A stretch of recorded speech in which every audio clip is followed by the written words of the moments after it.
Assalamu alaikum, my students, viewers and learners.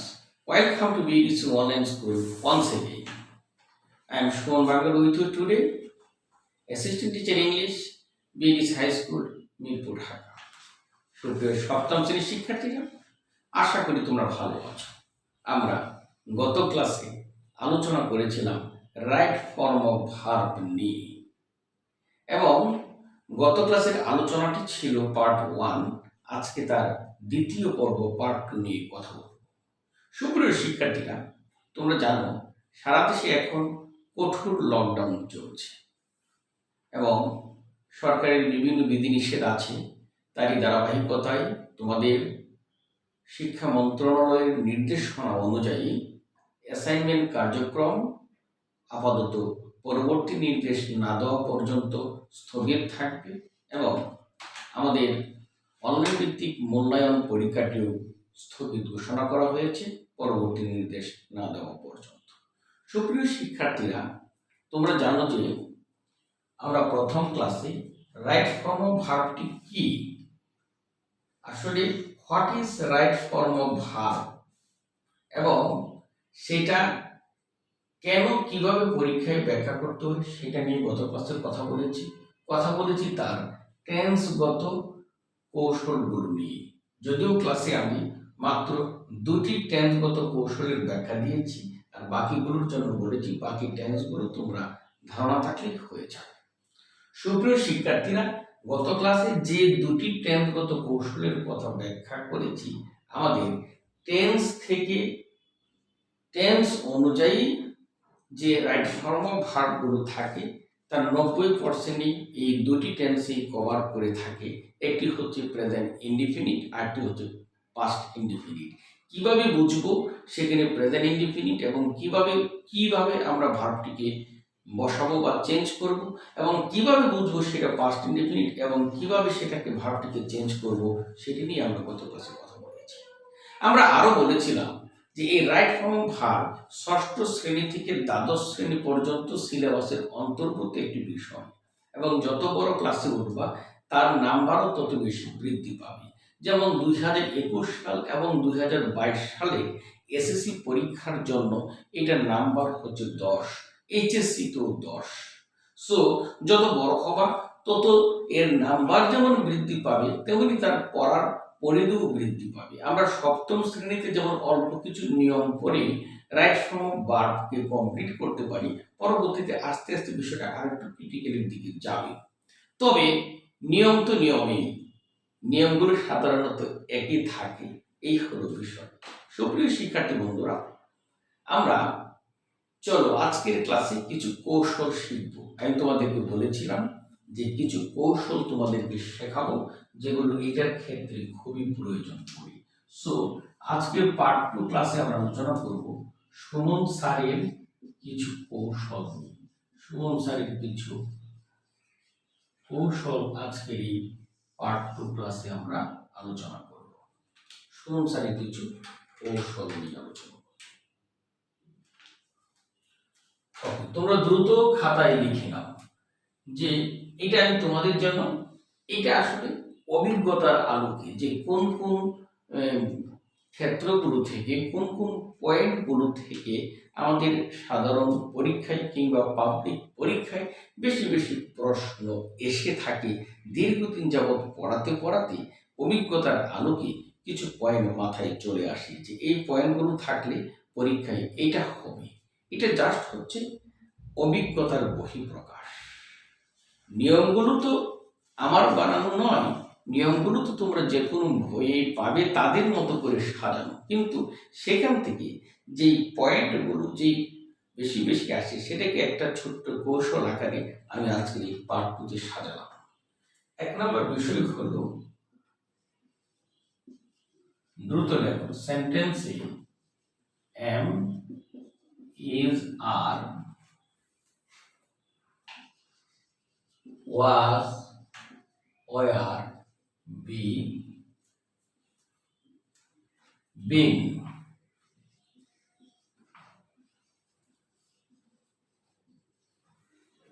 তাদের থাকলে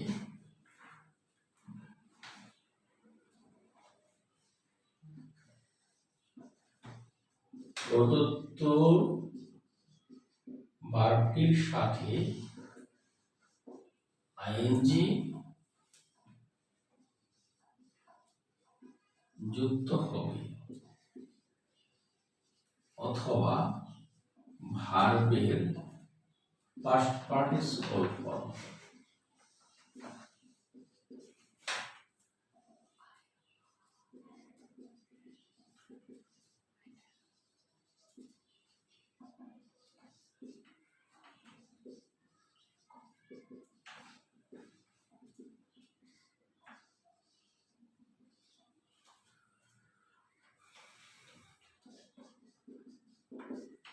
সুপ্রিয় শিক্ষার্থী বন্ধুরা, please look at the board and listen to me very attentively. আমাদের প্রথম কৌশলটা হচ্ছে, এক নাম্বার কৌশলটা হচ্ছে সেন্টেন্সে am, is, are, was, were, be, been ইত্যাদি থাকলে প্রদত্ত ভার্বটির সাথে আইএনজি যুক্ত হবে অথবা ভার্বের পিপি ফর্ম মানে পাস্ট পার্টিসিপল ফর্ম হবে। চমৎকার একটি কৌশল।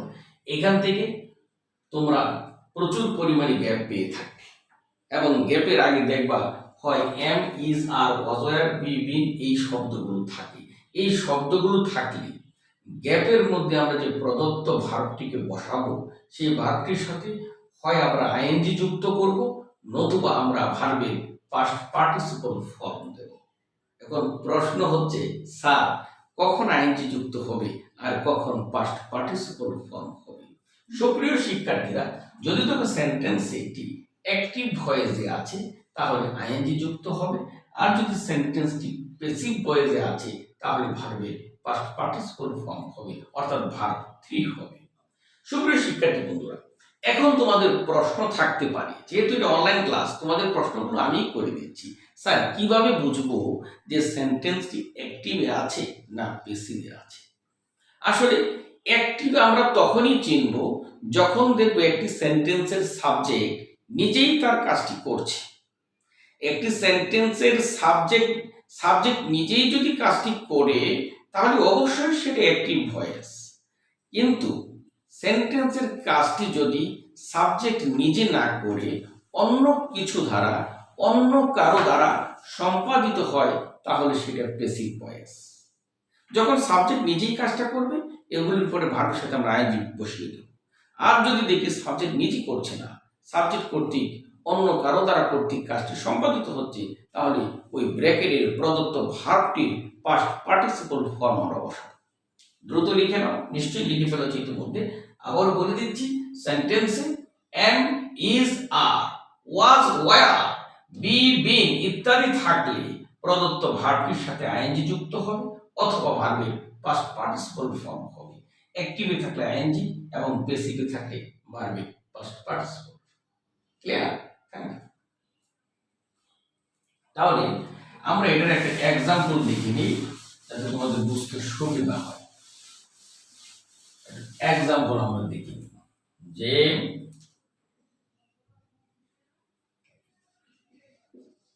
স্টুডেন্টস আর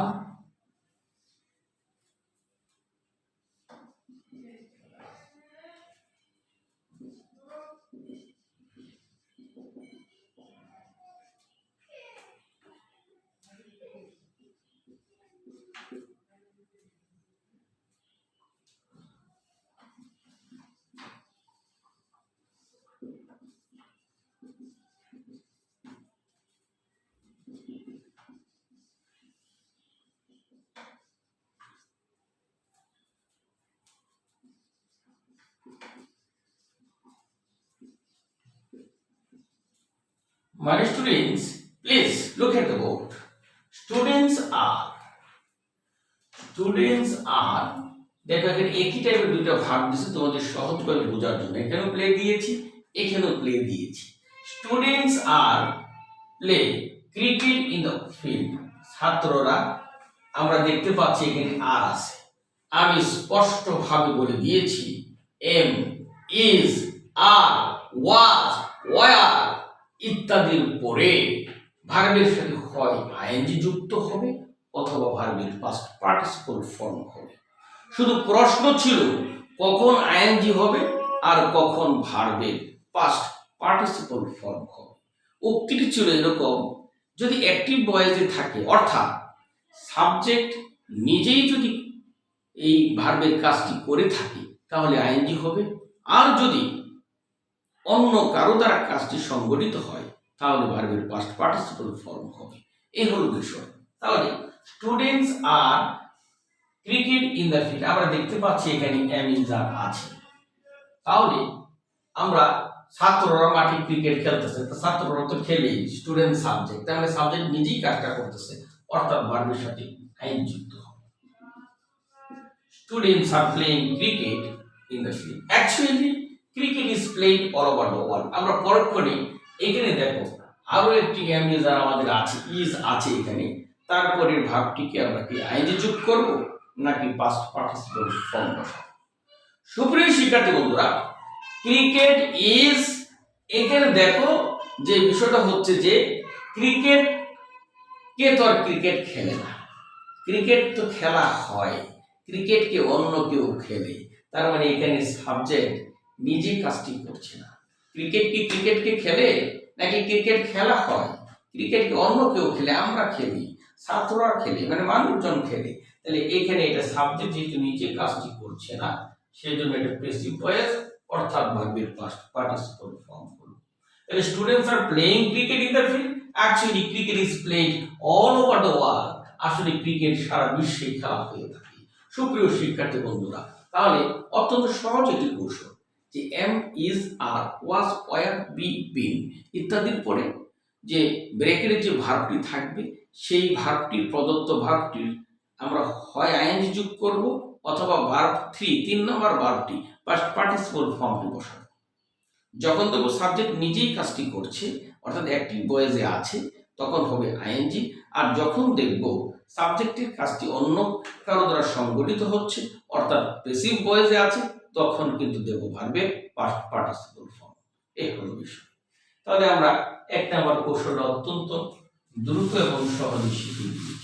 সুপ্রিয় শিক্ষার্থী বন্ধুরা, চলো এরপর আমরা 2 নম্বর সমস্যা 2 নম্বর কৌশলটি দেখে থাকি। সেটা হচ্ছে যে আমরা can, could, may, might, shall, should, will, would, must, do, does, did ইত্যাদি অক্সিলারি পড়ি, ইত্যাদি অক্সিলারি গুলোর পড়ি, ইত্যাদি অক্সিলিয়ারি গুলোর পড়ে ভার্বের বেস ফর্ম হবে, ভার্বের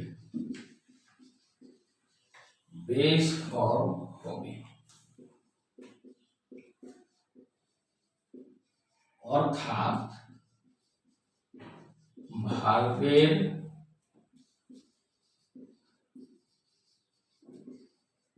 কোনো পরিবর্তন হবে না, অর্থাৎ ভার্বের কোনো পরিবর্তন হবে না।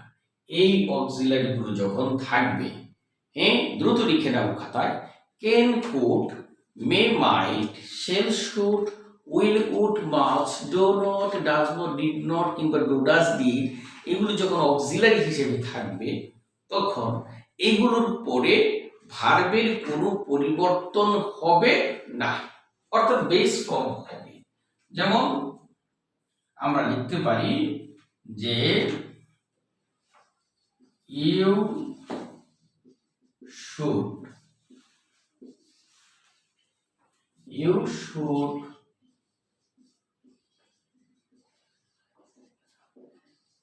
study attentively to pass the exam. তোমার পরীক্ষাটি পাস করার জন্য আমরা দেখতে পাচ্ছি এখানে শুড আছে, এই ধরনের ক্ষেত্রে ভার্বের কোনো পরিবর্তন হবে না এই ধরনের ক্ষেত্রে ভার্বে। তাহলে সুপ্রিয় শিক্ষার্থী বন্ধুরা, please look at the board very attentively. Can, could, may, might, shall, should, will, would, must, do, does, did ইত্যাদি অক্সিলারি গুলোর উপরে ভার্বের বেস ফর্ম হবে, অর্থাৎ ভার্বের কোনো পরিবর্তন হবে না। একটা যদি দেই, she did not go to school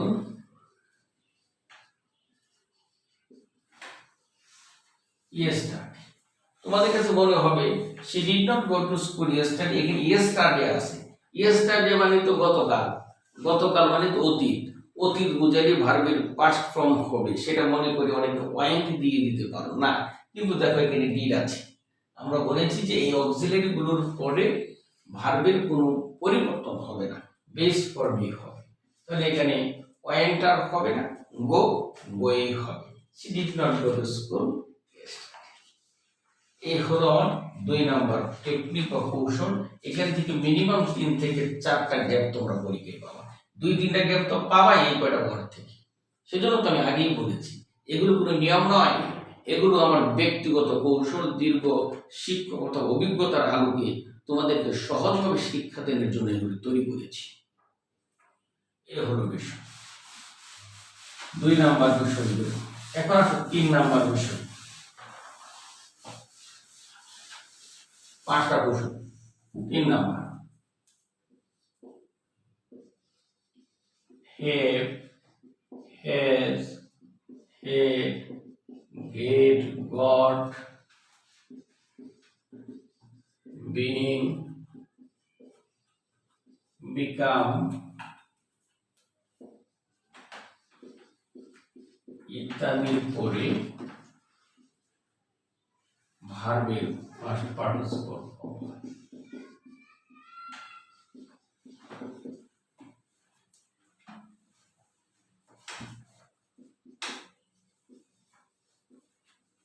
Hooray,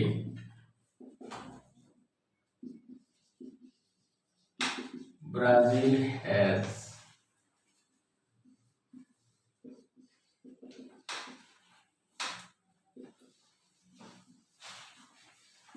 সুপ্রিয় শিক্ষার্থী বন্ধুরা, please look at the board very attentively and listen to me very carefully.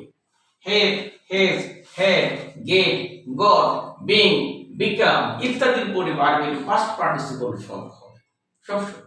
তাহলে কথা সহজ থেকে দিয়ে দিলাম, এটা থাকলে এটা হবে।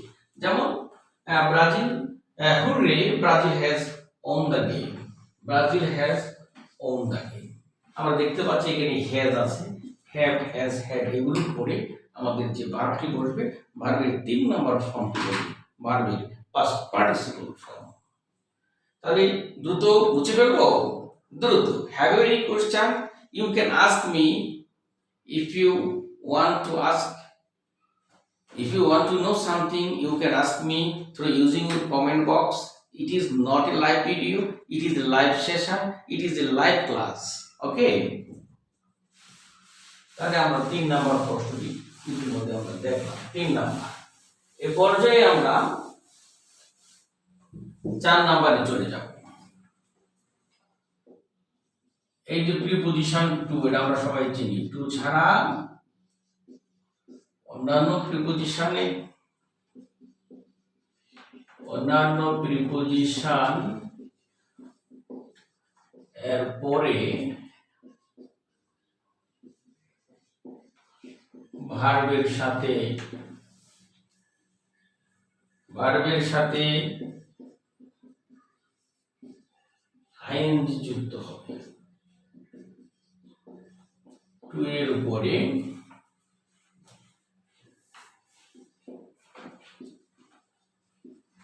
ভার্বের পরিবর্তন হবে না, যদিও কয়েকটা ব্যতিক্রম আছে। টু ছাড়া, যে আমরা জানি যে প্রিপজিশন ক্লাস তোমাদেরকে নিয়েছি, ইতিমধ্যে পড়িয়েছি। প্রিপজিশন টু এর পরে ভার্বের পরিবর্তন হবে না। টু ছাড়া অন্যান্য প্রিপোজিশনের ক্ষেত্রে টু ছাড়া অন্যান্য প্রিপোজিশনগুলো যদি থাকে, বাই থাকতে পারে, ফর থাকতে পারে, অফ থাকতে পারে, অন থাকতে পারে, ইন থাকতে পারে, সেগুলোর ক্ষেত্রে আমরা ভার্বের সাথে আইএনজি যোগ করে থাকবো। ঠিক আছে? হ্যাঁ, যেমন আমরা একটা উদাহরণ যদি দিই, হি went to new market. He went to new market to buy a shirt. He went to new market for buying a shirt. For buying a shirt.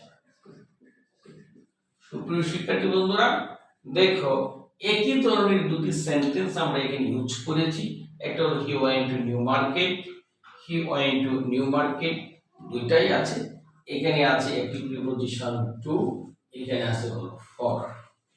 আমরা বলেছি টু ছাড়া অন্যান্য প্রিপোজিশনের ক্ষেত্রে ভার্বের সাথে আইএনজি যুক্ত হবে, আর টু এর পরে ভার্বের পরিবর্তন হবে না। তাহলে আমরা টু এর পরে ভার্বের এখানে পরিবর্তন হবে না। ঠিক আছে? He went to new market for, এই যে ফর একটি প্রিপোজিশন, ভার্বের সাথে আইএনজি যুক্ত হবে। তবে আমাদের টু যুক্ত কয়েকটা প্রিপোজিশনাল ফ্রেজ আছে, with a view to, look forward to, get used to. এই টু যুক্ত যদি কোনো প্রিপোজিশনাল ফ্রেজ থাকে, সেক্ষেত্রে অবশ্যই ভার্বের সাথে আইএনজি যুক্ত হবে। সেক্ষেত্রে অবশ্যই ভার্বের সাথে আইএনজি যুক্ত হবে। তাহলে ওই যে ওষুধ তোমাদের ক্লাস 7-এ খুব একটা আসে না, 3-4টা ফ্রেজ আছে, বেশি নয়, যেগুলি আসে তাকে in order to, look forward to, with a view to, get used to. সুপ্রিয় শিক্ষার্থীরা, তাহলে have, has, can, could, to end হলো। আবার 5 নাম্বারটা যেটা আমি তোমাদেরকে বলতে চাচ্ছি, যে একটা সিম্পল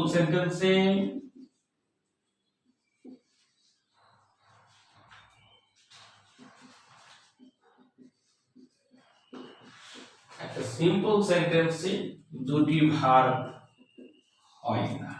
একটা সিম্পল সেন্টেন্সে কখনো দুটি ভার্ব হয় না। তাই কোনো সিম্পল সেন্টেন্স এ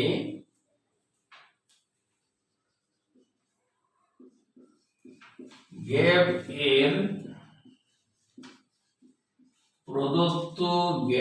প্রদত্ত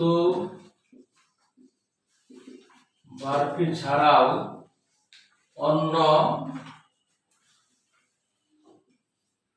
কোনো ভার্ব থাকলে প্রদত্ত ভার্বটির সাথে আইএনজি যোগ করতে হবে। প্রদত্ত ভার্বটির সাথে আইএনজি যুক্ত হবে। প্রদত্ত ভার্বটির সাথে আইএনজি যুক্ত হবে। সুপ্রিয় শিক্ষার্থী বন্ধুরা, please look at the board. দেখো কি বলছি, যে আমরা জানি যে একটা সিম্পল সেন্টেন্সে দুটি ভার্ব হয় না। একটা সিম্পল সেন্টেন্সে একটাই মাত্র ফাইনাইট ভার্ব থাকে। সেক্ষেত্রে ওই সিম্পল সেন্টেন্সে আমাদের গ্যাপে যে ভার্বটা থাকে, সেই ভার্বটি ছাড়াও যদি অন্য কোনো ভার্ব থাকে, তাহলে সেই ভার্বটি আমাদের গ্যাপে আইএনজি যুক্ত ভার্বটি বসবে। আমার কথা বুঝছো নাকি বুঝো নাই? Clear? He gave a speech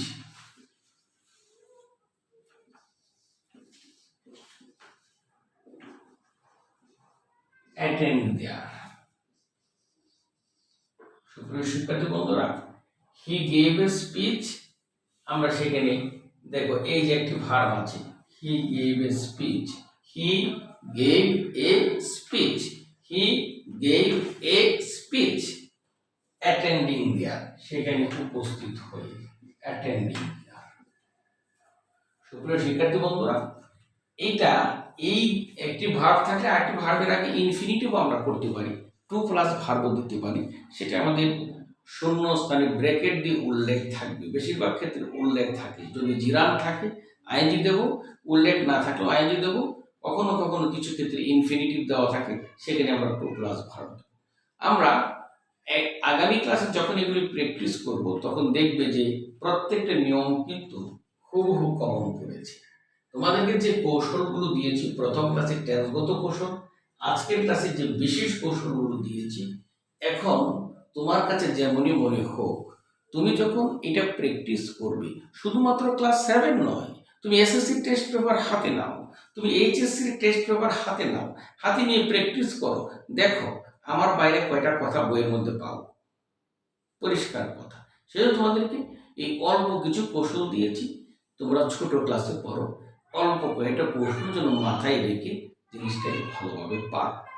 সুপ্রিয় শিক্ষার্থী বন্ধুরা, তাহলে কি বললাম, এটা সিম্পল সেন্টেন্সে দুটি ভার্ব হয় না, তাই কোনো সিম্পল সেন্টেন্সে গ্যাপের প্রদত্ত ভার্বটি ছাড়াও অন্য কোনো ভার্ব থাকলে প্রদত্ত ভার্বটির সাথে আইএনজি যুক্ত হবে।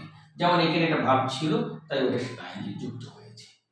একটি অপ্রিয় সত্য কথা বলি, আমরা আমাদের এই ক্লাসগুলোর মধ্যে থেকে সপ্তম শ্রেণীর ক্লাস সবচেয়ে বেশি ইনঅ্যাক্টিভ। সপ্তম শ্রেণীর শিক্ষার্থীরা সবচেয়ে কম ক্লাস করে এবং এইচডব্লিউ করোনা বললেই চলো। অন্যান্য ক্লাসে কিন্তু বেশ অ্যাক্টিভ আছে। তোমাদের চাইতে ছোট ক্লাসও এর চাইতে বেশি অ্যাক্টিভ, বড়রাও অ্যাক্টিভ। সপ্তম শ্রেণী সবচেয়ে ইনঅ্যাক্টিভ। তাই সপ্তম শ্রেণীর শিক্ষার্থীদের উদ্দেশ্যে একেবারে জোর দিয়ে বলতে চাই, তোমাদের পরবর্তী ক্লাসটা কিন্তু অষ্টম শ্রেণী পাবলিক পরীক্ষার ক্লাস, জেএসসির ক্লাস ভালোভাবে পড়তে হবে। কারণটা কি, এখন এই কোভিড-19 অবহেলা করে বসে থেকে লাভ নাই। সুযোগ যেহেতু আছে, অনলাইনে ক্লাস হচ্ছে, সংসদ টেলিভিশনে ক্লাস হচ্ছে, আমরা এত উইক থাকবো কেন? আমাদের নিজেদের প্রচেষ্টায় আমরা এগিয়ে যাব। তো সপ্তম শ্রেণীর শিক্ষার্থী আশা করি তোমরা খুবই অ্যাক্টিভ হবে এবং নিয়মিতভাবে এসডব্লিউ করবে। আজকের এই দ্বিতীয় পর্বে পার্ট 2-তে আমি 5টি তোমাদেরকে কৌশল দিয়েছি। আমি অবশ্যই নেক্সট ক্লাসে দেখবো কে কে কাজটি করেছো। এইটাই হচ্ছে এসডব্লিউ। এই 5টি কৌশল যেগুলো আজকে ক্লাসে বুঝিয়ে দিয়েছি, সেই 5টি কৌশল খাতার মধ্যে চমৎকারভাবে লিখে ছবি তুলে কমেন্টে আপলোড করবে। এটাই হচ্ছে তোমাদের এসডব্লিউ। আশা করি সবাই ভালো থাকো, নিরাপদে থাকো, সেই আশাবাদ ব্যক্ত করে এখানেই শেষ করছি। ধন্যবাদ সবাইকে।